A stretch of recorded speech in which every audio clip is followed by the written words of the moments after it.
Hall of prophecy database पर access कर रहे हैं। ये डेटाबेस लोड हो रहा है। रेडी,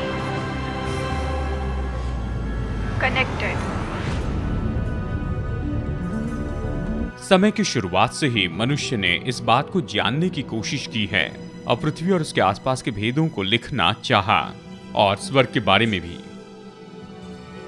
प्राचीन युग में मनुष्य सबसे पहले तारों को देखते थे कि असीमित दिखने वाले समुद्र में उनका मार्गदर्शन करते जाए और बहुत ही दूर दराज के क्षेत्रों में यात्रा कर सके और मूल्यांकन करे कि कब फसलों को बोए और इसकी कटनी करे।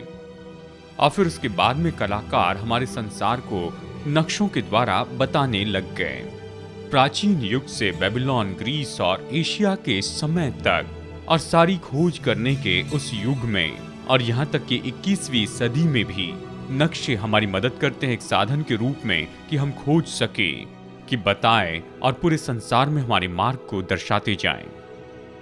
लेकिन फिर पलक झपकते ही सब कुछ बदल गया।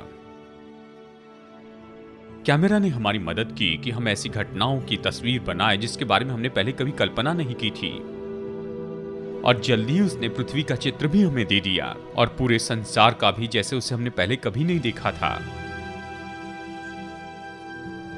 फोटोग्राफी और पूरे संसार की स्पेस से फोटो लेने की खोज के पहले बाइबल का एक ऐसा वचन का भाग है जो लोगों के लिए पूरी तरह से समझ से बाहर का लगा। बाइबल की अंतिम किताब प्रकाशित वाक्य की किताब में हम यहाँ पर क्लेशकाल के बीच में दो सुसमाचार प्रचारक की सेवकाई के बारे में देखते हैं, और देखा जाए तो इन भविष्यवाणी में इन दो लोगों की मृत्यु, जी उठने के बारे में भविष्यवाणी की गई है, जिसे पूरे संसार की जनसंख्या गवाह के रूप में देखेगी। जिस पल वो होगा उसी पल में। कई साल तक दोष निकालने वालों ने इस वचन का मजाक उड़ाया और कहा कि ये तो असंभव अनुमान है। बहुत से लोगों ने पूछा कि पूरा संसार कैसे घटना के आंखों देखे गवाह होंगे उसी पल जब ये हो जाता है। लेकिन आज इस संसार में कोई भी इस तरह से कह नहीं सकता है। 3 साल पहले बने हुए ये नए प्रेसिडेंट अभी मर चुके हैं।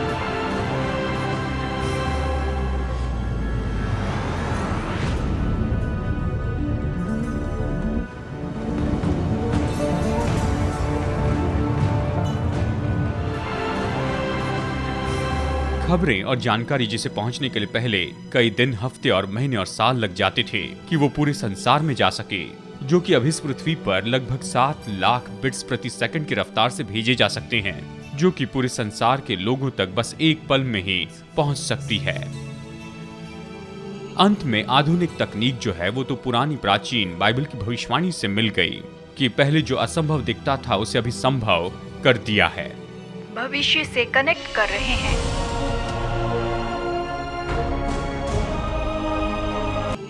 भविष्य से लाइव स्ट्रीमिंग दिखा रहे हैं। ये प्रचारक कौन है? ये ऐसे प्रचारक हैं जिनकी हत्या कर दी जाएगी और फिर वो मुर्दों में से जलाए जाएंगे और पूरा संसार चौंक कर इन बातों को देखेगा। ये 2 गवाह, एजेंट ऑफ अपोकलिप्सिस।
his throne.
प्रकाशित वाक्य की किताब में दो गवाहों का आना इस बात को दिखाता है कि परमेश्वर संसार के सामने गवाही देना चाहता है इस क्लेश काल के समय में।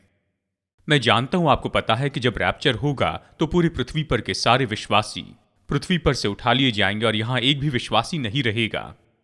ऐसे दिखाई देता है कि केवल अविश्वासी पृथ्वी पर रह जाएंगे।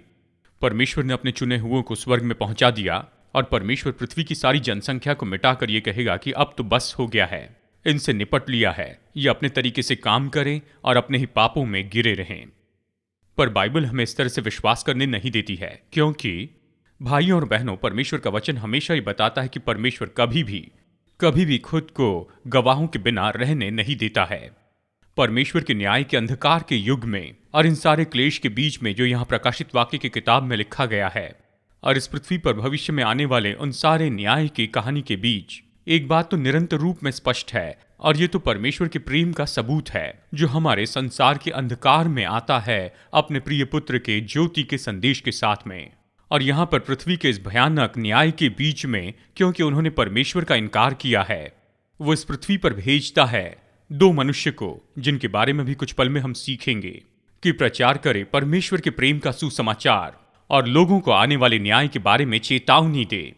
और ये दो गवाह ऐसे होंगे जिनके जैसे पहले कोई इस पृथ्वी पर नहीं था। बाइबल उनके व्यक्तित्व के बारे में हमें थोड़ा बताती है। वचन 3 में ये कहता है, मैं अपने दो गवाहों को यह अधिकार दूंगा कि वे टाट ओढ़े हुए 1260 दिन तक भविष्यवाणी करें। अब परमेश्वर ये कहता है कि वो इन दो गवाहों को सामर्थ्य देगा और उनके पास में ये समय होगा कि वो सुसमाचार का प्रचार करें और परमेश्वर के न्याय का प्रचार करें। और ये समय तो इतना ही होगा, 1260 दिन तक, यानी ये तो 42 महीने का समय है, जो कि 3.5 वर्ष का समय होता है यहूदी कैलेंडर पर। बाइबल कहती है वो प्रचार करेंगे, वो चमत्कार करेंगे, और ये ऐसे लोग नहीं जो केवल काल्पनिक है या किसी को दर्शाने वाले लोग नहीं हैं। कुछ लोग कहते हैं ये दो गवाह तो व्यवस्था और भविष्यवक्ता हैं, नहीं। कुछ लोग कहते हैं ये दो गवाह तो पुराने नियम और नए नियम को दर्शाते हैं, नहीं। ये दो गवाह तो दो मनुष्य हैं, दो असली मनुष्य हैं जो इस पृथ्वी पर इसी समय के लिए आएंगे कि ये बताएं परमेश्वर का संदेश यहाँ पर रहने वाले लोगों को। अब बहुत से लोग जानते हैं कि प्रकाशित वाक्य में इन दो गवाहों के नाम तो हमें नहीं दिए गए हैं अध्याय 11 में, लेकिन सवाल तो हमेशा इन दो लोगों की पहचान के बारे में पूछा जाता है। तो मैं बताऊं मुझे क्या लगता है कि वो कौन है। जो आधारित है केवल प्रकाशित वाक्य पर नहीं पर पूरी बाइबल पर। मैं विश्वास करता हूं 2 गवाहों में पहला होगा एलिया, जिसे परमेश्वर इस पृथ्वी पर वापस भेजेगा। और इसके पहले कि पुराना नियम खत्म हो, मलाकी के अध्याय 4 में हम इन शब्दों को पढ़ते हैं, देखो यहोवा के उस बड़े और भयानक दिन के आने के पहले मैं तुम्हारे पास एलिया नबी को भेजूंगा। वो माता पिता के मन को उनके पुत्रों की ओर और पुत्रों के मन को उनके माता पिता की ओर फेरेगा। ऐसा ना हो कि मैं आकर पृथ्वी का सत्यानाश करूं। मलाकी ये कहता है कि ये क्लेश काल का समय, जो कि 3.5 साल का समय है, ये शुरू होने के पहले ही परमेश्वर एलिया को भेजेगा। और शायद हो सकता है कि वो इसी के बारे में कह रहा हो। एलिया पृथ्वी पर वापस आएगा गवाही के लिए, परमेश्वर की गवाही। ये दिलचस्प बात है कि इन सारी सच्चाई को हम एक साथ जोड़ दें। जानते हैं चमत्कारी रूप में एलिया को उठाया गया था। पुराने नियम की कहानी याद है, एलिया को उठा लिया गया था, उसे स्वर्ग में उठा लिया गया था, परमेश्वर ने उसे उठाया। और बाइबल कहती है कि एक समय पर एलिया ने आकाश से बारिश बरसाई थी और कहा था पृथ्वी पर 3.5 साल तक वर्षा नहीं होगी। उसने अपने जीवन में यह किया और क्लेश काल में वो ये करेगा, जिसे हम कुछ पल में देखेंगे। एलिया ने स्वर्ग से आग बरसाई थी। ये 2 गवाह ये अपनी रक्षा के लिए आग को बरसाएंगे। और ये समय काल जो है, यानी एलिया के समय, अकाल का समय और 2 गवाहों के समय, ये तो 3 साल 6 महीने का है। मैं इस बात को बता सकता हूं कि मुझे विश्वास है कि पहला गवाह तो एलिया है। बहुत सी बातें हैं जिससे हम ये विश्वास करते हैं। और फिर दूसरे गवाह के बारे में बहुत से लोग कहते हैं कि ये तो हनोक है, और इस दूसरे गवाह के बारे में बहुत से अलग अलग विचार हैं। मैं सलाह देना चाहूंगा कि ये दूसरा गवाह तो मूसा है। सबसे पहले मूसा एलिया के साथ में रूपांतरण के उस पहाड़ पर प्रकट हुआ, मनुष्य के रूप में मृत्यु के बाद में प्रकट हुआ, और यहां पर वो रूपांतरण के पहाड़ पर प्रकट हुआ। तो क्लेशकाल में फिर से आने से उन्हें कौन रोक सकता है। साथ ही परमेश्वर ने मूसा को अधिकार दिया था कि वो पानी को लहू में बदल दे, आपको याद है। और इन गवाहों को इसी तरह की सामर्थ दी गई थी क्लेशकाल के बीच में। आपको याद है मिस्र में इसी तरह की मरी आई थी जब मूसा ने मिस्र में पानी को लहू में बदल दिया था। आपको ये कहानी याद है। और हम ये भी जानते हैं कि परमेश्वर ने मूसा की देह को सुरक्षित रखा कि उसे वापस लेकर आए, और इन 2 गवाहों का शरीर उन्हें फिर से दिया जाएगा। और बाइबल कहती है कि शैतान प्रधान दूत मिकाएल से लड़ रहा था मूसा की देह के बारे में। बहुत से लोग सोचते हैं ये तो बस इसलिए कि मूसा को इस काम से रोके जो क्लेश काल के अंत में यहाँ पर वो करने वाला था। और जैसे आप बाइबल में पढ़ते हैं कि मूसा और एलिया तो व्यवस्था और भविष्यवक्ता को दर्शाते हैं। और जबकि 2 गवाहों की सेवकाई यरूशलेम में यहूदी देश के लोगों के लिए होगी, तो परमेश्वर इनसे भी बड़े 2 सामर्थी गवाह कौन से भेज सकता है कि उन्हें पश्चाताप के लिए बुलाए। एलिया भविष्यवक्ता और व्यवस्था देने वाले मूसा को इस्राएल के इतिहास में सबसे महत्वपूर्ण लोगों के सामने। मैं विश्वास करता हूं कि इस समय में, यानी 3.5 साल में, सर्वशक्तिमान परमेश्वर एलिया और मूसा को इस संसार में वापस भेजेगा कि परमेश्वर के न्याय का प्रचार करे इस्राएली देश के ऊपर। बाइबल उनकी भविष्यवाणी के बारे में बताती है। वचन 2 कहता है, मैं अपने 2 गवाहों को यह अधिकार दूंगा कि टाट उड़े हुए 1260 दिन तक भविष्यवाणी करें। आप उनकी भविष्यवाणी के बारे में जान लें जब आप इस वचन में पढ़ते हैं कि वो तो टाट पहने हुए हैं। ये तो खास ऐसे वस्त्र है जो कोई शोक में है उसे दर्शाते हैं। और टाट तो याकूब ने तब ओढ़ी थी जब उसने सुना था कि उसका बेटा यूसुफ मर चुका है। और दाऊद ने टाट ओढ़ी थी जब उसने अबनोर की हत्या के बारे में सुना। और बाइबल कहती है कि ये 2 मनुष्य टाट ओढ़े हुए रहेंगे। और बाइबल हमें उनकी सामर्थ के बारे में बताती है। फिर से देखिए प्रकाशित वाक्य अध्याय 11। मैं अपने 2 गवाहों को यह अधिकार दूंगा कि वो टाट ओढ़े हुए 1260 दिन तक भविष्यवाणी करे। परमेश्वर की आत्मा 2 गवाह यानी मूसा और एलिया को बहुत ही महान सामर्थ देगी। सबसे पहले उनके प्रचार की सामर्थ। मनुष्य ने कभी इनके जैसे प्रचार नहीं किया है। मतलब उनके संदेश कैसे होंगे, कल्पना से बाहर है। आप में से कितने लोगों ने सच में बहुत ही आग से भरा संदेश सुना है? क्या कोई यहाँ पर है? हम लोग ऐसे चर्च में बड़े हैं जहाँ पर हर हफ्ते हम सुनते हैं। खैर, मुझे पता नहीं ये संदेश कैसा होगा, लेकिन प्रकाशित वाक्य की किताब पर लिखने वाले लेखक वी.आर. मार्व्यू ने कहा कि ये कुछ इस तरह से होगा। वो कहेंगे कि प्रभु यीशु मसीह जिसका इनकार किया गया वो सारे संसार का प्रभु है। वो कहेंगे जैसे यहोवा परमेश्वर जीवित है जिसके सामने मैं खड़े रहता हूँ, न तो वर्षा होगी न मेंह बरसेगा। इन सालों में बस मेरे कहने के अनुसार होगा। वो मनुष्य की दुष्टता की गवाही देंगे। दुष्ट लोगों के सामने खड़े रहकर वो साक्षी होंगे और जो दिया गया न्याय है उसके चरित्र के बारे में बताएंगे। और आने वाले न्याय के बारे में लोगों को बताएंगे। आप बैठ जाएंगे। अगर उस सभा में जहां आप दो गवाहों की सुन रहे हैं, तो शायद आप इस तरह से भावनात्मक प्रत्युत्तर देंगे। मुझे याद है, मैं जोनाथन एडवर्ड की कहानी पढ़ रहा था। ये विख्यात संदेश है, क्रोधी परमेश्वर के हाथ में पापी मनुष्य। कहा जाता है जब वो ये संदेश प्रचार करते थे तो वहां पर लोग मानो इस तरह से महसूस करते थे कि वो वही हैं और नीचे से नरक की आग जल रही है। उन्होंने ऐसे बनाया कि लोग सभाओं में वहीं पर पेशाब कर देते थे। यानी ये तो ऐसा संदेश होगा, इतना सामर्थ्य होगा कि अगर कुछ भी ना हो तो भी इसका परिणाम उससे इनकार नहीं किया जाता।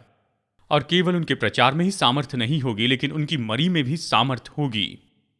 वचन 5 कहता है, यदि कोई उनकी हानि पहुंचाना चाहता है तो उनके मुंह से आग निकलकर उनके बैरियों को भस्म करती थी। ऐसे लगता है मानो कोई हॉरर मूवी देख रहे हो घर में शनिवार की रात।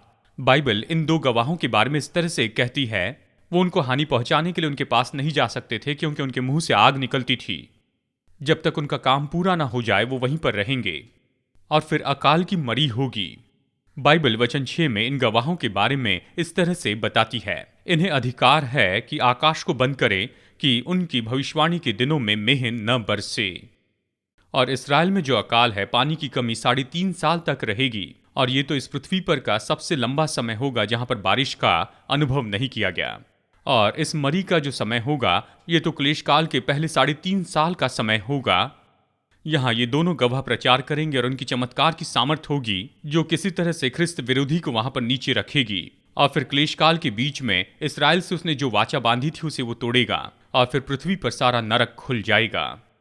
और फिर बीमारी की मरी होगी, जैसे कि मूसा ने अपने समय मिस्र के फिरौन के सामने में किया था। वचन 6 के अनुसार ये दो गवाह वैसे ही करेंगे और उन्हें सब पानी पर अधिकार है कि उससे लहू बनाएं। भाइयों और बहनों, हमें याद रखना है कि ये दो गवाह केवल द्वेष के लिए इसे नहीं करते हैं और ये तो बदला लेने के लिए भी नहीं किया जाता है और ना ही ये उन पर दंड लाने के लिए है। उनका उद्देश्य यही है कि क्लेश काल के समय जो लोग हैं उनके पाप के लिए वो सचेत हो जाए और उन्हें पश्चाताप और विश्वास में लेकर आए। और फिर बाइबल हमें बताती है कि इन सारी बातों के बीच में वो सताव सहते जाएंगे। वचन 7, और जब वे अपनी गवाही दे चुकेंगे तो वो पशु जो अथाह कुंड में से निकलेगा उनसे लड़कर उन्हें जीतेगा और उन्हें मार डालेगा।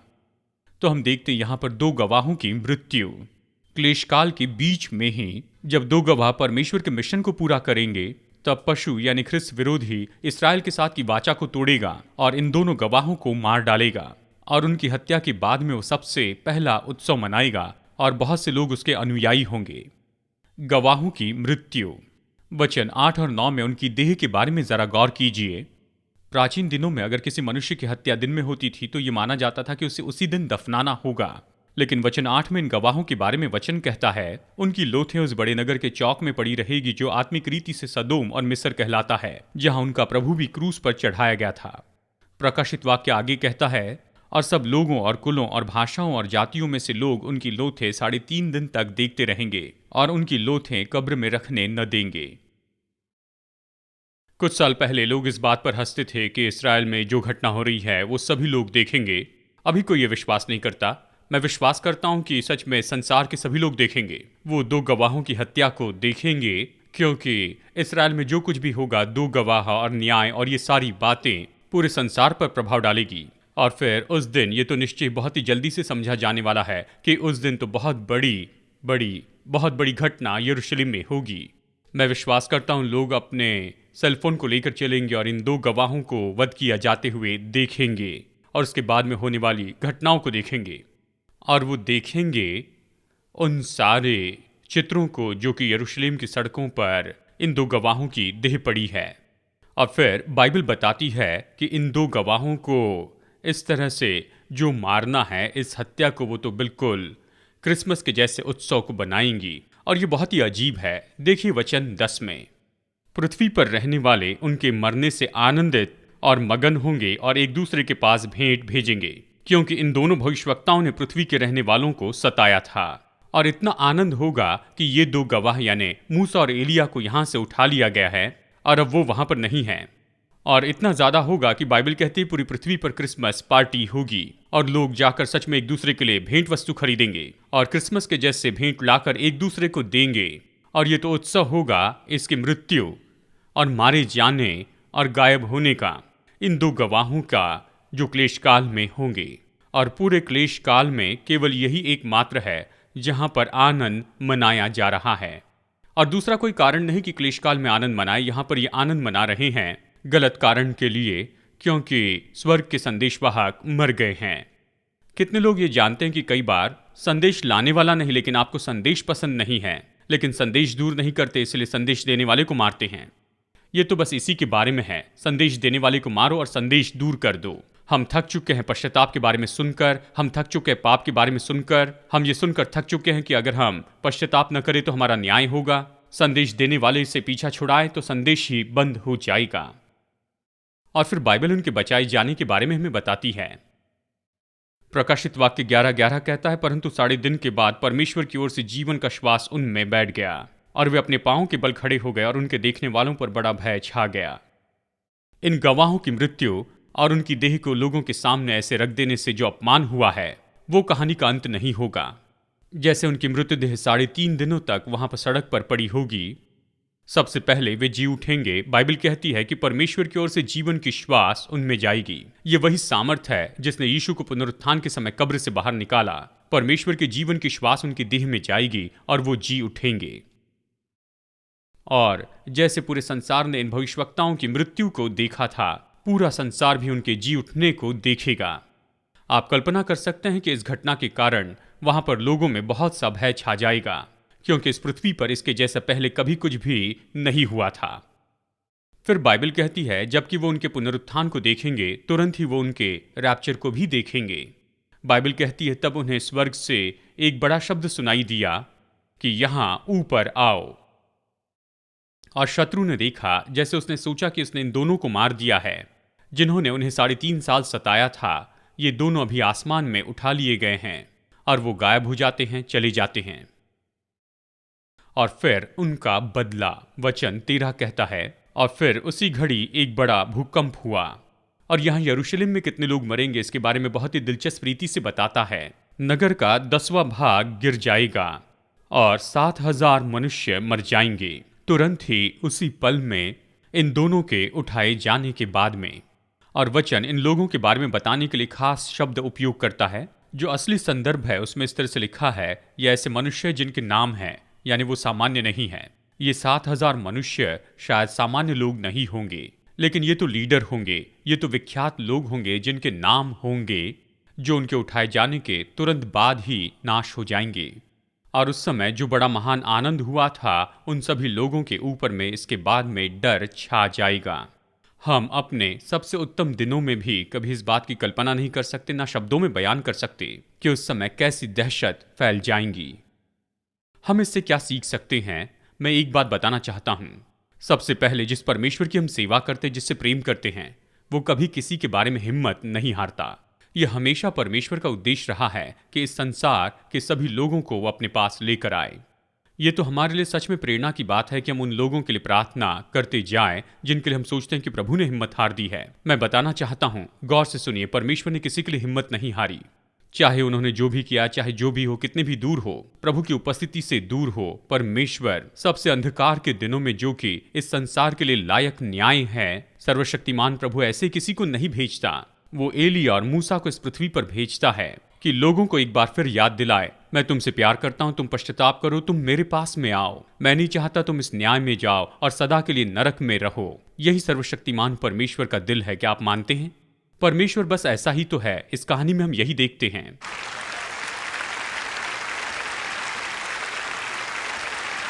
और साथ ही हम ये भी देखते हैं कि इस सारे पापमय व्यवहार और परमेश्वर का इनकार किए जाने के बीच परमेश्वर को यहां पर अच्छे गवाह की जरूरत है। मुझे अच्छा गवाह होना है। हम सभी लोगों को बेहतर गवाह होना है। केवल ऐसे गवाह ना हो, जानते हैं, केवल सुसमाचार नहीं बताना है, लेकिन साथ साथ में प्रभु हमारा उपयोग करे ताकि लोगों को याद दिलाए कि प्रभु कौन है, उन्हें प्रभु के बारे में बताते जाएं और संसार की सारी बातों से उनका ध्यान दूर करें और प्रभु से वो बातचीत करने वाले बन जाएं। कितने लोग जानते हैं कि हम इन दो पुरुषों से पाठ सीख सकते हैं जो इन सारे सताव के बीच में मजबूती से खड़े रहे और प्रभु के लिए गवाह हो गए। मुझे विश्वास है इन दोनों ने सिखाया कि जब हम उस पर विश्वास करेंगे प्रभु रक्षा करेगा। मैंने बाइबल के एक पन्ने पर इस तरह से एक वाक्य लिखा है, परमेश्वर का दास प्रभु की इच्छा में रहेगा तो काम पूरा होने तक वो तो अमर हो जाता है। प्रभु की इच्छा में रहे और परमेश्वर आपकी रक्षा करेगा, बिल्कुल इन दोनों के जैसे ही, जब तक कि उनका काम पूरा ना हो जाए। आपको गवाही देने की जरूरत नहीं, डर में प्रचार नहीं करना है, ये नहीं सोचना है कि लोग क्या कहेंगे। जो प्रभु चाहता है उसे करते चले जाए। विश्वास करें कि इन सारी क्रिया में परमेश्वर आपकी देखभाल करेगा। और आज हमारे संसार में जो भी हो रहा है वो सब हमारे विचारों में चलते जा रहा है। प्रभु के लिए हमें जो कुछ भी करना है अच्छा है कि हम उसे करें। हमें जो भी प्रार्थना करते चले जाना है और जो भी लोगों को हमें सुसमाचार बताना है और जो भी सेवकाई हमें करनी है, हमें ये नहीं सोचना है कि हमेशा हमें इसे करते जाना है।